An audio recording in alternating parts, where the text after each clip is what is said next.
كل الناس دلوقتي شايفه شاذلي ناجح بس محدش شاف الطريق، فانا عايزك تحكي لي ملخص الطريق بتاعك. يعني اللي انا مريت بيه، خدت الخطوات واحده ورا الثانيه ورا الثالثه، فتحت محل والثاني والثالث والسابع في فتره واحده، كل ده في شهرين ثلاثه. وكل ده ضاع مني يعتبر في يوم واحد. عملت عرض، قلت هبيع التيشيرت ب 2 جنيه ونص في شبرا، وناس كتير عارفه بالعرض ده. جبت على حسه شغل تاني شتوي، ارقام كتيره، واستلمت ارقام من تجار غير شغلي. جبت الشماعات اللي في المحلات كلها، وجبت الملكانات. قلت هعمل يوم الموسم كله هعمله في اليوم ده. انا كنت كل يوم ارفع فيديو لمده 15 يوم عن العرض ده. فجاه لقيت لا يقارب من 30-40 الف بني ادم عندي في الملعب، يعتبر ربع ساعه بس. وطبعا البلاغات والحكومه والدنيا نزلوا طبعا عشان انا افض تجمهر كده التجمهر ده. فانا طبعا رحت الاسم، البيبان اتثابت والمخازن اتفتحت بتاعه الملعب. انا خرجت كل حاجه مديون برقم اضعاف اللي كان معايا من سنتين. كل حاجه خارج مديون، ما معيش جنيه في جيبي، ما معيش شماعات في محلاتي. بدات بقى في المحل ورا التاني اخد تامينهم واسد، اقفل المحل ورا التاني اخد تامين واسد، لحد بقى المحل اللي فوق ده هو بقى استقريت. قلت انا هبدا من ده، لازم ابدا. كان معاك 7 محلات؟ 7 محلات، اماكنها معروفه والناس عارفاها، شبرا وفي امبابه فجاه كل ده في يوم واحد. بدات اقفله بقى لمده شهر، اقفل فرع ورا التاني، فرع ورا التاني، فرع ورا التاني. الدنيا ضلمت كده مره واحده. خدت بقيت ابيع في الحديد وفي اللمض وفي الكشافات عشان اعرف بس اسد.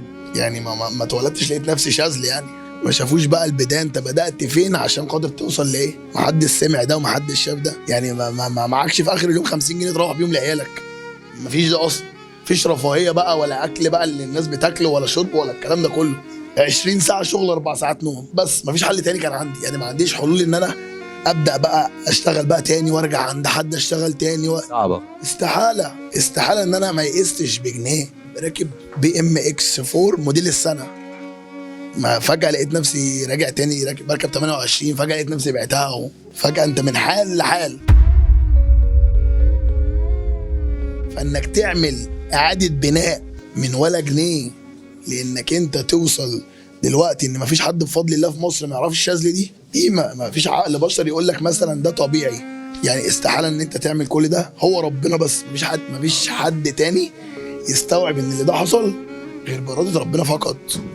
بس شغل سعي، بشتغل على نفسي في اليوم 4-5 مرات بفكر في اليوم انا كمان ساعه هعمل ايه. مفيش حل تاني. احرم نفسك من كل حاجه عشان خاطر تعرف توصل او تعرف تقوم. عشان تعرف تقوم مش تعرف توصل. انا كان هدفي ان انا اقوم اسد. كنت بادئ كل يوم اسد بس فلوس الناس بس. مفيش حد في الفتره اللي انت بتبقى واقع فيها بيجي يقول لك خد اشتغل. مفيش، مستحيل. انساها. انسى انك انت تبقى واقع متدمر وحد هيجي يقول لك خد قوم. في الفتره دي اي حد بيجري منك، اي حد خلقه ربنا الا الاصيل او الا اللي هو فعلا عارف يعني ايه اصل، هو اللي هيبقى معاك وباللي يقدر عليه. عندي في المحل كان حوالي معايا مثلا لا يقل عن 30 شاب شغالين معايا في المحل. عارف يعني ايه الفتره دي؟ كل 5 دقايق واحد بحجه او بدون حجه هو مش موجود معاك.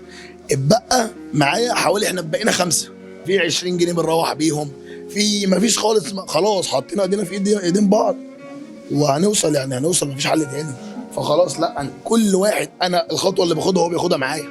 الخطوه اللي باخدها انا كده عمري ما هعمل كل ده لوحدي. يعني عمري ما هعرف اوصل لوحدي. بدات تاني يعني استلم بال100 حته، يعني 100 قطعه بيعهم سد، هات 120 كده. خطوه بطيئه بس غصب عنك مش هتعرف تاخد غيرها. فما كانش في اي حل غير انا اشتغل على نفسي. مفيش حد تاني هينجدك. مفيش حل غير انك انت تشتغل. انسى، وقع من دماغك فكره انك انت عندك يأس دي خالص. خد خطوه تانية، خطوه. انت في يوم من الايام او يعني قبل كده كنت تتخيل اللي انت وصلت له دلوقتي؟ استحاله. ما ربنا اداني اكتر من اللي حلمت بيه بكتير جدا جدا جدا. انا في الاول والاخر بتاع ملابس، صح؟ فانك انت تنتقل من بتاع ملابس لشخصيه مؤثره في مجالك، فتغير المجال، فيبقى موضوع تاني غير ان تخرج من دايره انك انت حد بتبيع منتج. فدي طبعا بتاعت ربنا 1,000,000%. حلمت ان ابقى مشهور، بس ما تخيلتش ان انا ابقى في المكانه دي. استحاله، مفيش حل تاني.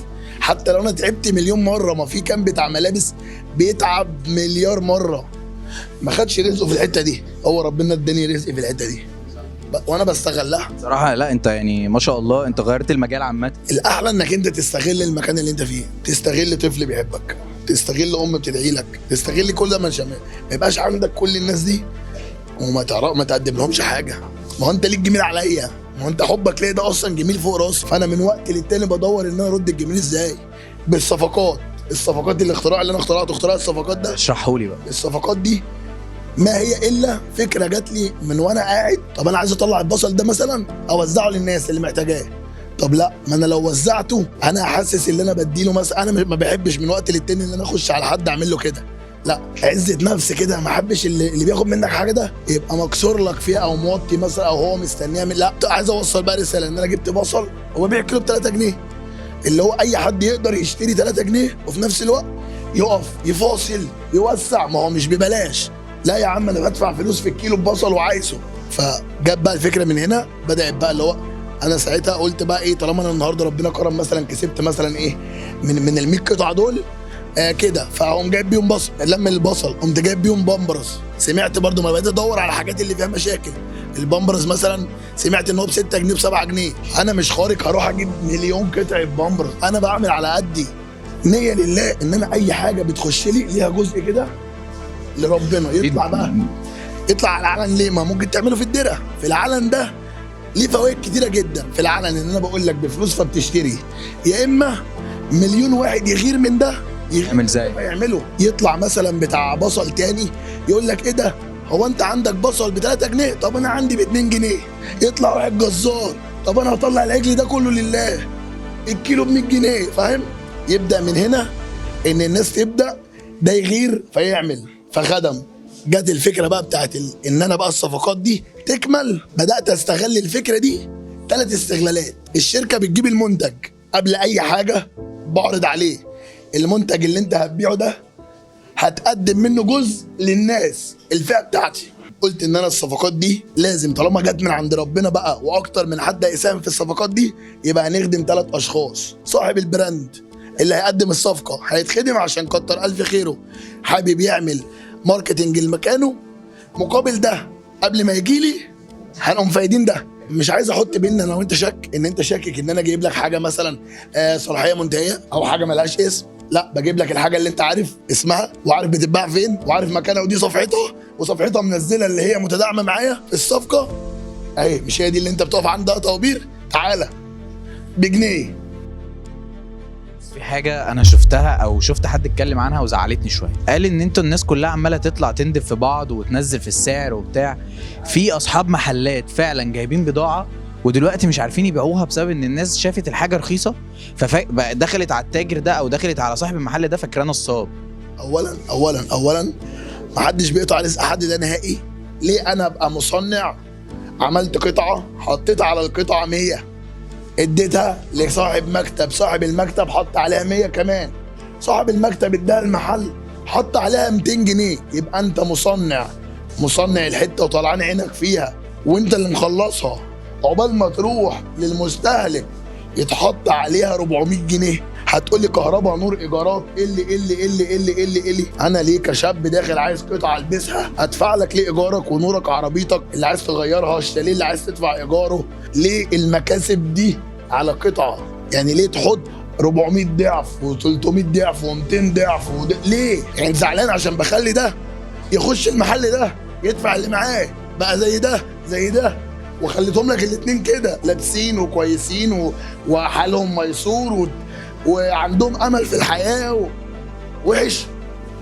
يعني انت شايف ان الناس دي ممكن تقدر تقلل سعرها بس هي مش عايزه تقلل؟ هم اللي مش عايزين. انا جبت جاكيت اللي هو البفار ده اللي بعته ب 750، طلعت مصر كلها قالت الشاذلي معرفش ايه الجاكيت جمله 1050 جنيه. طب ازاي 1050 وانت كنت مسعره في محلك 1600 جنيه؟ معنى كده ايه؟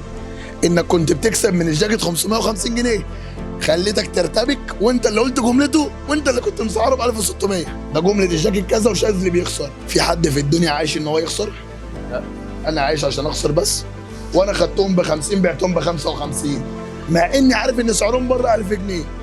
بتلومني انا عشان كسبت 5 جنيه عشان عايزني اكسب 1500 جنيه. يا عم انا مش هكره المكسب والله، انا مش هكرهه، بس برضه ما التجاره شطاره برضه، ما انت لازم تشغل دماغك، وما انا اكسب الناس دي ازاي؟ بس اتبسطت معاك جدا واتشرفت بيك جدا، ونفسي اقابلك بقى في مره تكون مبسوط فيها. لا والله فايتي في الشغل والله العظيم بجد يعني. ربنا يعينك يا رب. خلاص نورت حبيبي الدنيا. حبيبي نور.